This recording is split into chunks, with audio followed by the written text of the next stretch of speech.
साला निघालोय एवढी बातमी त्या दशरथाकडे पोचली की मग दशरथाने खोटा खोटा प्राण सोडायचा होता. इथपर्यंत यायचं होतं आपल्याला. दशरथाने काय करायचं होतं? खोटा खोटा प्राण, याला म्हणतात राजकारणी माणसं. राजाने योग्य ते पार्ट नरहरिदासाकडे दिलं होतं. ऐका, खोटा खोटा जीव सोडायचा होता. नाटकातले प्रभू रामचंद्र दशरथाकडे आले. बाबा मी वनवासाला निघालोय, आज्ञा असावी. आज्ञा दिली आणि आज्ञा दिल्यानंतर प्रभू रामचंद्राच्या विरहामध्ये नाटकात खोटा खोटा पार्ट घेतलेले नरहरिदास मोठ्या मोठ्याने विवळायला लागले. तो विरह सण होईना नाटकात नरहरिदासाला. रामा रामा रामा हे 2-4 वेळा ते शब्द उच्चारले, धाडकन खाली पडले. नाटकातल्या लोकांना वाटले खोटं कुठे चालू आहे, हे नाटकच चालू आहे. अर्धा तास झाला, नाटक संपलं तरी दशरथ उठला.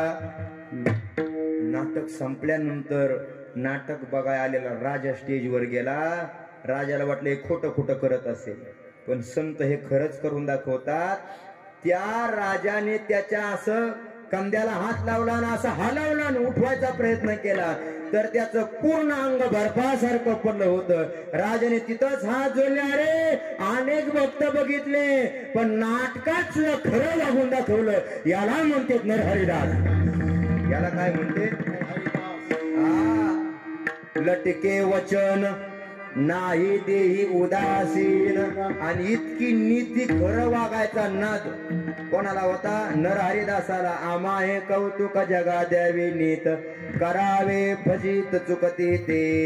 कोणाला नीती देता? तुकोबाराय जगाला नीती देतो. या जगात कोण कोण राहत? ज्ञानोबारा एका ओवीमध्ये सांगतात की या जगात 3 जण राहते. देव मनुष्य स्थावर या नाव जगदंबर. या जगात देव राहतो, माणूस राहतो आणि स्थावर राहतात. दगड राहतात, अचेतन गोष्टी राहतात, निर्जीव राहतात. यांना हे संत काय देतात? नीती शिकवतात. देवाला नीती शिकवली, माणसाला नीती शिकवली आणि स्थावराला म्हणजे दगडाला सुद्धा नीती शिकवली. दगडाला कशी नीती शिकवली? नामदेवराच्या गाथ्यात एक प्रसंग आला तुकोबारायांच्या चरित्रात. एवढा प्रसंग बघायचा आणि 12 वाजून 15 मिनिटांनी फुलं टाकायची. दगडाला कशी तुकोबारांनी नीती शिकवली? बरं आम्हा हे कौतुकाने नीती शिकवतो. दगडाला काय नीती शिकवली ऐका. तुकोबाराय परमार्थ करायचे. भंडारा, भामचंद्र, गोराडा, कधी पुणे, कधी. आणि तुकोबारायांच्या अतिशय आवडीचं गाव म्हणजे लोहगाव. लोहगावासारखं तुकोबारायांचं आवडीचं गाव दुसरं कोणतं नाही. 8-8, 10-10 दिवस तुकोबारांनी लोहगावात राहावं, परमार्थ करावा. जितका परमार्थाचा फायदा देहूला झाला नाही तितका परमार्थाचा फायदा लोहगावला झाला. तुकोबाराय लोहगावला आले. सकाळचा काकडा झाला, देवपूजा झाली. तुकोबाराय कवळं ऊन खात तुकोबाराय एका शेळीवर बसले आणि एक ब्राह्मणी व्यक्ती आली. त्यांच्या हातात एक पाटी होती, ते भंगार गोळा करायचे, लोखंड गोळा करायचे. तुकोबाराने विचारलं, हो काका हे असं का करता? आणि मग काकाने सगळी घडलेली हकीकत सांगितली. ते म्हणले माझ्यावर झाले कर्ज. का कर्ज झाले? तर अख्ख्या गावाने मला सांगितलं होतं यज्ञ करा ना, अख्ख्या गावाला जीव घाला. गावच नाही तर मी परिसराला जीव घातलं. आता तू काय कर? तू हो परीस. आणि परिसाचा जर का स्पर्श लोखंडाला झाला तर लोखंडाचं होतंय सोनं. ही नीती कोणी शिकवली? तुकोबाराने शिकवली. बघता काय एका क्षणामध्ये तुकोबारांचा शब्द मोडता येत नव्हता शेळीला. एका क्षणामध्ये त्या शेळीचा बदल परिसात झाला आणि परिसाचा स्पर्श लोखंडाला झाला की त्याचं झालं सोनं. आणि काकाला इतका आनंद झाला. पाठीवर सोनं घेतलं आणि कर्ज फेरलं. आणि अख्खी बातमी कळली कोणाला? लोहगावला. की तुकोबारा ज्या शेळीवर बसले त्या शेळीवर लोखंड आणून टाकले की लोखंड होते सोन्याचं. आता बघता काय माझ्याकडे? लोहगावाची गर्दी कशाला? लोखंड का विचारूच नका. आता काय सांगायचंय? घरातल्या सगळ्या गोष्टी लोखंडाच्या. असा दसरा काढतात ना माणसं, दसरा. आता लय पळापळ चालू आहे बघा. आज कीर्तनाला गर्दी का कमी माहितीये का? सगळी माणसं दसरा काढा गुतली. हो, कोण हातरून धुतोय, कोण पांघरून धुतोय, कोण कोणाला धुतोय, बायको कोणाला धुती आपलं. जाऊ द्या आता.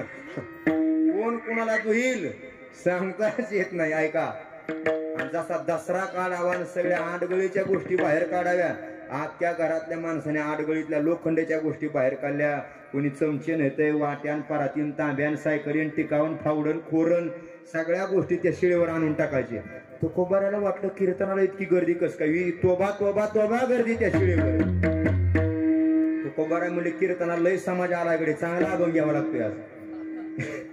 तो कोबारा म्हणजे काय समाजाचं माझ्यावर प्रेम आहे. तो कोबारा लांब जाऊन जरा बारीक बघितलं, तो कोबारा म्हणजे समाज लयच वाईट आहे इकडे, कीर्तनाला नाही आला.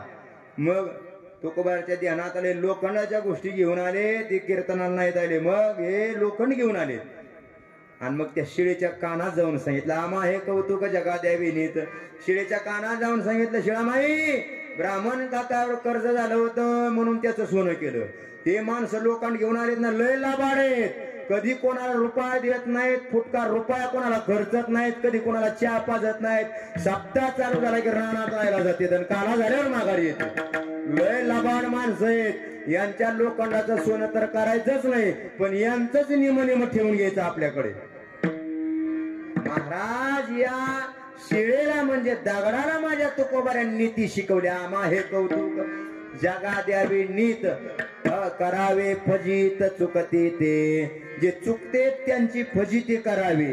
महाराज फजिती केल्यावर तुमच्यापासून एखादा माणूस लांब जाईल, कोपेल, जगाचा कोपेल. तुकोबारा बोलतात की आम्हाला त्याची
समाजाच्या कानाला धरल्यावर समाज तुमच्यावर कोपेल. तुकोबाराय बोलते आम्हाला त्याचा काय फरक पडत नाही, कारण जगापासून आम्हाला काही घेणं देणंच नाही. कास याचा बाद एकाच्या निरूपे, काय भावे कोपे जगाची जगप्रती आम्हाला काय घेणं देणं नाही, कारण आम्ही निरोपच घेऊन आलो. 2च मिनिटं घेतो, रामायणातला प्रसंग सांगतो 2 मिनिटांमध्ये. आम्ही काय घेऊन आलोय? निरोप घेऊन आलोय. आणि निरोप घेऊन येणाऱ्या माणसाला भीती, दूताला भीती नसती. छत्रपती शिवाजी महाराजांचं सैन्य सुद्धा दूत खानाच्या सैन्यात जायचं, आणि खानाचे दूत सुद्धा छत्रपतीच्या सैन्यात यायचे. का? निरोप घेऊन यायचे. पण निरोप घेऊन येणाऱ्या माणसाला मारण्याची पद्धत नाही, कोपायची पद्धत नाही. महाराज बोलतात आम्ही आलो निरोप घेऊन, आम्हाला काय त्याचा गम नाही, पस्तावा नाही. रामायणातला एक प्रसंग ऐका. सीतेला त्या रावणाने घेऊन गेल्यानंतर सीतेचा शोध करण्यासाठी प्रभू रामचंद्राने पाठवलं माझ्या हनुमंतरायाला. आमचे महाराज समोर बसलेत, रामायणाचा अभ्यास त्यांचा आहे. प्रभू रामचंद्र सीतेचा शोध करण्यासाठी हनुमंतराय सीतेचा शोध करण्यासाठी निघाले. आणि मग सीतेचा शोध करण्यासाठी जात असताना प्रभू रामचंद्राने एक गोष्ट दिली होती हनुमंतरायाच्या हातात. कोणती गोष्ट दिली होती? एक मुद्रिका दिली होती. मुद्रिका म्हणा, अंगठी म्हणा, मुद्रिका. हा, कारण जुन्या काळात फोटो वगैरे नव्हते. फोटो नव्हते. एखादा फोटो द्यायला पाहिला होता प्रभू रामचंद्राने सीतेचा, अमुक अमुक ही सीता आहे, पण फोटोच नव्हते. मग ही मुद्रिका दिली होती. ती मुद्रिका घेऊन हनुमंतराय लंकेत गेले. लंकेत जात असताना एक स्त्री आडवी लागली. त्या स्त्रीला हनुमंतराने अशी बुक्की मारली. तसं त्या स्त्रीच्या नाकातून तोंडातून रक्त यायला लागले. जसं रक्त आलं ती स्त्री म्हणली, आता हे हनुमंतराय आहेत आणि ब्रह्मदेवाने मला जन्माला येतानाच सांगितलंय की ज्याच्या बुक्कीतून तुझ्या नाकात रक्त येईल आणि त्या दिवसापासून समजा रावणाचा मृत्यू जवळ आला, याला अडवाय. हनुमंतरायाला ती स्त्री दादाच म्हणायला लागली, दादा यान जावा. आणि मग हनुमंतराय आतमध्ये गेले. गेल्यानंतर आता सीतेची ओळख नाही, सीता कोणती हे माहिती नाही. आणि मग काय हनुमंतरायचं धैर्य बघा. हनुमंतराय गेले कुठं माहितीये का? कुठे गेले? डायरेक्ट रावणाच्या शयनगृहात गेले. जिथं रावण झोपत होता ना तिथं गेले. डोकून बघितलं तर आतमध्ये मंदोदरी आणि रावण त्या शयन कक्षामध्ये झोपले होते.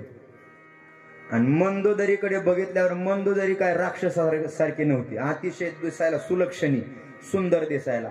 आणि हनुमंतरायाच्या मनामध्ये काळं पांढरं आलं. आणि हनुमंतराय म्हणले ही सीताच आहे. ही काय आहे? ते नाथबाबाने लय गोडलेलं आहे बघा भावार्थ रामायणात. हनुमंतराय म्हणले सीताच. इतका राग आला. म्हणले माझा राम तिकडे, हे सीते, हे सीते. दुःखामध्ये विवळतोय इकडं निवांत झोपा काढते. ते यांना काय कळतंय का नाही? आणि त्यावढ्यात मंदोदरी जागी झाली. मालकाला म्हणू लागली, मालक मला लय वाईट स्वप्न पडलंय. रावणाला म्हणू लागली, काय स्वप्न पडलंय? मंदोदरी बोल, तुला काय स्वप्न पडलंय? मंदोदरी हा शब्द वापरला. मग हनुमंतराय म्हणले ही सीता नाही, मंदोदरी आहे. ही सीता नाही, कोण आहे? मंदोदरी आहे. बरं झालं हनुम्या आवरलं, स्वतःला मारलं असतं तर मंदोदरीच गेली असती, सीता नसती. विनाकारण मंदोदरी गेली असती, विना तिकटाची गंगासागरला. आणि मग मात्र ते सगळ्याला कथा प्रसंग माहित आहे. मला मुद्दा काय सांगायचा आहे? रावणाच्या मुलाच्या मार्फत हनुमंतराय राज्यसभेमध्ये पोहोचले. आणि पोहोचल्यानंतर रावणाने विचारलं, कोण आहे माकड? कोण आहे माकड? आणि मग हनुमंतरायने स्वतःचा परिचय करून दिला. मी प्रभू रामचंद्राचा दूत आहे. दूत इथपर्यंत यायचं होतं. मी कोण आहे? प्रभू रामचंद्राचा दूत आहे. दूत म्हणजे निरोप घेऊन आलाय. काय निरोप घेऊन आलाय? तू ज्याची बायको चोरली त्याचा मी दूत आहे. आणि भर सभेत असलं म्हणल्यावर लय गुदगुल्या झाल्या असतील वय रावणाला. भर सभेत त्याच्याच खापल्या काढल्यावर काय वाटेल? काय वाटेल? एखाद्याच्या घरी जायचं आणि त्याच्याच चुका काढायच्या. एखाद्याच्या घरी जायचं आणि त्याला सांगायचं, काय तुमची लेकरं बावळट आहेत राव, काय त्यांना अक्कल आहे का नाही? बरं लेकरांना नाही, पण तुम्हाला तरी जनाची नाही मनाची वाटू द्या जरा थोडी. असलं म्हणल्यावर च्या नाही, आपल्याला राम राम ठोकतील आणि ते म्हणतील पुन्हा आमच्या गल्लीकडे सुद्धा वळून बघ नका. रावणाच्या घरी जाऊन त्याच्याच खापल्या काढल्या. रावणा तू ज्याची बायको आणली त्याचा मी दूत आहे. कस काय आला? कोणी परवानगी दिली? तो हनुमंतराय म्हणले, मला कशाची परवानगी? मी असाच आलोय. रावण बोलला, तू परवानगी शिवाय आमच्याकडे आलाय म्हणजे तू सुद्धा कोण आहे? चोरच आहे. तू कोण आहे? लपून छपून आलाय म्हणजे तू कोण आहे? चोरच आहे. तुला आता शिक्षा झाली पाहिजे. हनुमंतराय म्हणले, रावणाच्या दरबारामध्ये सुद्धा लका चोराला शिक्षा आहे? चोराला शिक्षा आहे. रावणा अजून एकदा वाक्य का सांग, काय म्हणला तू? तो म्हणला, रावण म्हणला, चोराला आमच्या दरबारात शिक्षा आहे. आणि मग हनुमंतराय म्हणले, चोराला जर तुझ्या दरबारात शिक्षा असेल तर मी चोर आहे, मला शिक्षा करण्या अगोदर रावणा तुला शिक्षा काय द्यायची? बोल, तू कुठला साजूक आहे? तू सुद्धा रामाची सीताच आणली, तू कुठला साजूक आहे? धुतल्या तांदळासारखं वाटतंय का? तुला वाटतंय का तुला कोणती शिक्षण असलं? म्हणलं रावणाचं फिरलं डोकं, गरम डोक्याचं. रावणाने सांगितलं, अरे याला दिसल त्या क्षणी मारून टाका. असं म्हणल्यानंतर सगळं सैन्य राजा बोलेन दल आले. मी कशासाठी सांगतो? दूताला मारायचं नसतं. आणि मग महाराज धावल्यानंतर तिथं अंगद महाराज होते. अंगद तटकीनं उठले आणि सांगितलं, रावणा, अरे हनुमंतराय हे रामाचे दूत आहेत, यांना मारायचं नाही, यांचा एखादा अवयव काढून टाका, पण यांना मारू नका. का? आपली राज्याची नीती अशी सांगते की एखादा राजाचा दूत असेल तर त्याला मारायचं नसतं, दूत हा अवध्य असतो. माझा दृष्टांत संपला. हनुमंतरायांना तिथं काय मिळालं? अभय मिळालं. अभय का? दूताला मारायचं नसतं. तसं तुकोबाराय बोलतात की आम्ही सुद्धा निरोप घेऊन आलेले दूत आहोत. दूत आम्हाला जग कोपणार नाही, कोपलं तर त्याचा फरक आम्हाला पडत. कासायाचा बाद एकाच्या निरोपे काय व्हावे कोपे जगाच्या. जग कोपलं तरी आम्हाला फरक पडत नाही. पण अविद्येचं काय? अविद्येचा येते कोठे परिश्रम, रामकृष्णाईचे बाण. कासयाचा बाद एकाच्या निरोपे काय व्हावे कोपे जगाच्या. महाराज एवढा उद्योग तुम्हाला कोणी सांगितला? महाराज बोलतात की आम्हाला खरं काय आणि खोटं काय याचं ज्ञान आहे, म्हणून तळपायाच्या मस्तकाला जाते. तुकोबाराय बोलतात, तुका म्हणे थे तुका म्हणे थे खराचा विचारा.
अवकाश धावत्या वेळामध्ये जगद्गुरु श्री तुकोबाराच्या अभंगावर थोडंफार चिंतन करण्याचा प्रयत्न केला. अभंग थोडा नवखा आहे, नवीन आहे, पण आपल्याला जसं समजेल, माझ्या बुद्धीला जसं पेलेल आणि सद्गुरूची कृपा जशी होईल त्या पद्धतीने अभंगावर थोडंफार चिंतन करण्याचा, प्रकाश टाकण्याचा प्रयत्न केला. बरोबर असेल ते गुरुवर्यांची कृपा, चुकीचे असेल ते माझ्या बुद्धीचे दोष समजून ते माझी मला परत द्या आणि चांगलं ऐकायची सवय ठेवा. वाईट वंगाळ काय ऐकत जाऊ नका. गुरुवर्य रामभाऊ महाराज राऊत यांनी मागच्या 4 दिवसापूर्वी पंढरपूरमध्ये कार्यक्रम घेतला. या कार्यक्रमामध्ये 300 कीर्तनकार बोलवले आणि 300 कीर्तनकाराला असं समोर बसून शपथ घ्यायला लावली की आजपासून कीर्तनामध्ये गाणी कविता कधी म्हणणार नाही. हे 300 कीर्तनकाराला शपथ घ्यायला लावली. या कीर्तन क्षेत्राचं वाटोळं कुणी केलं असेल तर दोघांनी, एक करणाऱ्याने आणि दुसरा ऐकणाऱ्याने. ऐकणाऱ्याला कविता गोड वाटते म्हणून करणाऱ्याने म्हणायला लागले. कीर्तनात काय सांगावं, मला काय म्हणायचंय, कविता जर कीर्तनात म्हणायला लागलो तर अंगणवाडीतल्या बैतन महाराजात फरक काय? कविता कुठं असते? अंगणवाडीत. मग त्याची इतकं कीर्तन स्वस्त नाही हो आमचं की त्या कविता या गादीवर म्हणाव्या. कविता म्हणू नये, संतांची प्रमाण म्हणावी. गुरुवर्या सांगतात, कीर्तनकाराकडून हसायची अपेक्षा धरू नका. हसवतो तो तमासगीर असतो, कीर्तनकार नसतो. हसवायची अपेक्षा धरू नये, उद्धाराची अपेक्षा धरावी, कल्याणाची अपेक्षा धरावी. तुम्हाला पटल नाही पटल, कीर्तन असंच ऐकावं महाराज, आणि कीर्तन असंच असावं. फाजील काय त्याच्यात नसावा, विनोद असावा थोडा, पण किती असावा? जेवणात लोणचं असावं का लोणच्या बरोबर जेवण करावं? जेवणात लोणचं असावं, पण काय काय माणसं भाकरीवरच लोणचं घेतात आणि त्याच्यावरच खातील. लोणचं हे चवीपुरतं असतं. कीर्तनात विनोद हा चवीपुरता असावा, आणि कीर्तनामध्ये विनोद सुद्धा थोडका असावा. महाराज, कीर्तनामध्ये शुद्ध ज्ञान ऐकावं. करविली तैसी केली कटकट वाकडी कानीट देव जाणे, पायाच्या प्रसादे काही बोलिलो विनोदे, मद क्षमा करणे संते नवे अंगभूत योक्ती. वैकुंठवासी या कुटुंबाने विश्वनाथ बाबूराव तळेकर आणि सुभद्रा विश्वनाथ तळेकर यांचं संयुक्त पुण्यस्मरण 20वी पुण्यतिथी 5वं पुण्यस्मरण, वडिलांचं 5वं आणि आईचं 20वं असं एक गोड असं पुण्यस्मरण या परिवाराने केलं. करावं तेवढं कौतुक थोडं आहे, द्यावे तेवढे धन्यवाद थोडे आहेत. या परिवारा पुनश्च एकदा धन्यवाद देतो आणि या कीर्तन सेवेला पूर्णविराम. विठ्ठल जय जय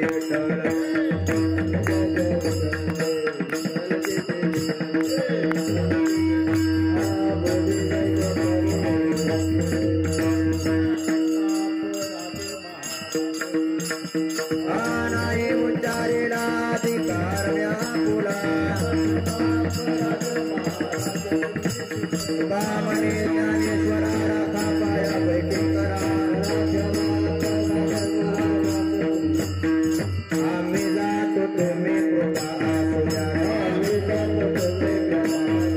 आम्ही जातो कुटुंब आम्ही जातो तुम्ही कृपा असू द्या. सगळा विनंती माझी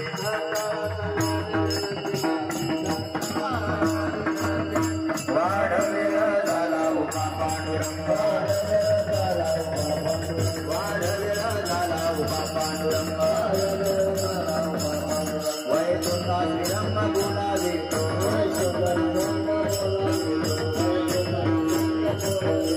अंतकाळी विठू आम्हासी पावला, अंतकाळी विठू आम्हासी पावला. झाला भक्त सीमा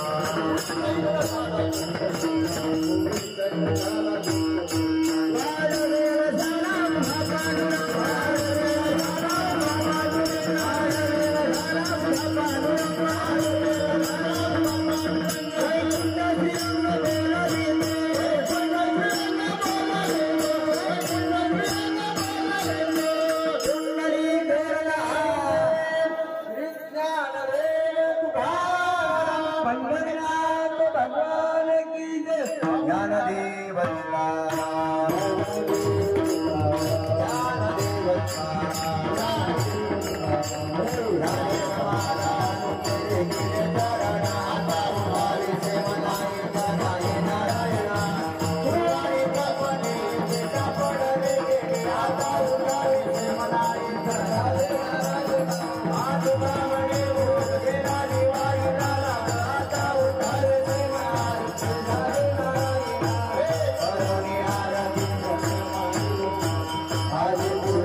महाराजाला महाराजाला आधी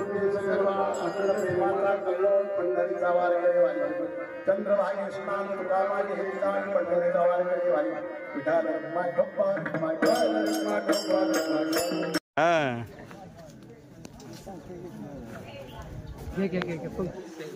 मग काय बोंगाळे महाराज जय हरी. मग भंडारे महाराज जय हरी जय हरी. वा सगळं दाखवा बरं का. हा तुम्ही बघत नाही तुम्हाला वेळ असतो का.